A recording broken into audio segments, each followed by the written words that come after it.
حضرت عباس نے اپنے گھوڑے سے کہا پی پانی، اس نے کہا نہیں پیوں گا، میری وفا میں فرق آئے گا.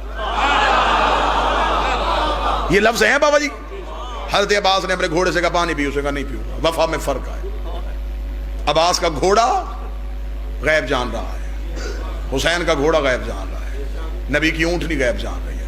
سلیبس کی کتابوں میں میں مشکل باتیں تو اس لیے نہیں پڑھ رہا کہ مجمع سننے کا عادی نہیں، میں سلیبس کی کتابوں سے حوالے دے رہا.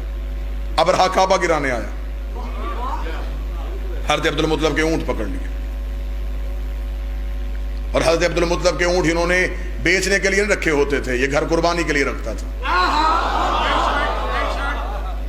جو ہاتھ دعا کے لیے اٹھا، باقی ہاتھوں کو اٹھانے کے لیے جملہ کہہ رہا ہوں، یہ اس دور میں قربانی کیا کرتے جب قربانی کا حکم نہیں آیا تھا.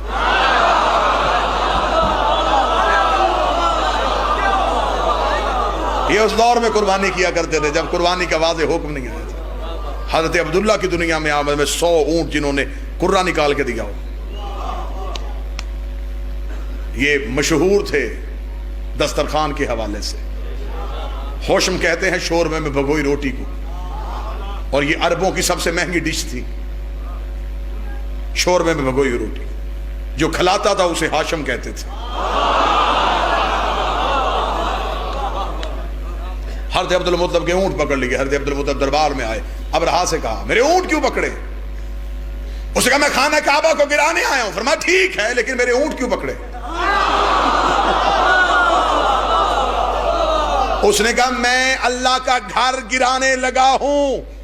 فرمایا ٹھیک ہے، لیکن بتا اونٹ کیوں پکڑے؟ اس نے کہا کسی نے غلط اشارہ تو نہیں کیا؟ یہی متولی کعبہ ہے، ہاں کعبے کی چابی اس کے پاس ہے، ہاں اس کو، یہ ہاشمیوں کا سردار، پکی بات یہی ہے. انہوں نے کہا یہی ہے. اب وہ بولا رہا، اس نے کہا میں تیرے اللہ کا گھر گرانے آیا ہوں، تو اونٹوں کا پوچھ رہا ہے، گھر کا کیوں نہیں پوچھ رہا؟ حضرت عبد المطلب جرت کے ساتھ بولے انا رب العبد، اونٹوں کا مالک میں ہوں، گھر کا مالک وہ ہے.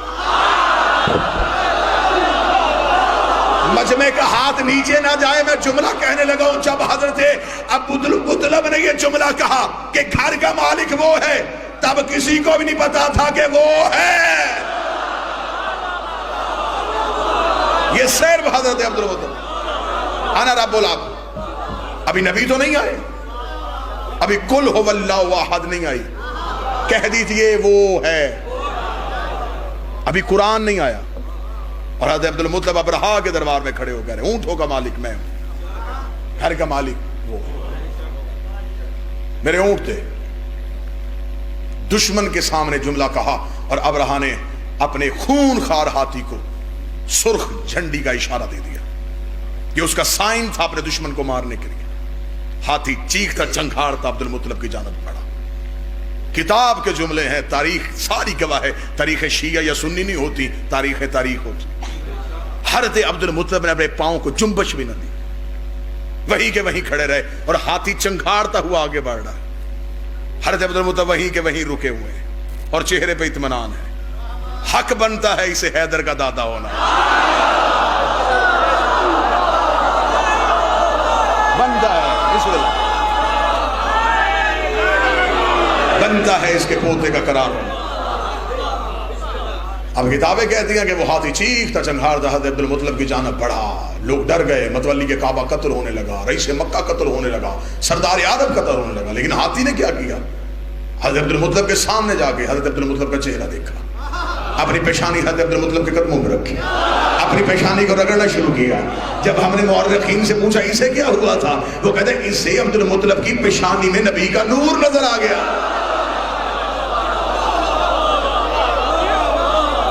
یعنی کہ ہاتھی کو پتا چل گیا کہ نور ہے. ہاتھ چلے گئے نیچے. کہا گیا وہ مجمع جو عقیدہ سننے کے لیے آئے، ہاتھی کو پتا چل گیا. پیشانی رکھ دی اس نے، اسے کیسے پتا چلا؟ نسبت نے معتبر کر دیا.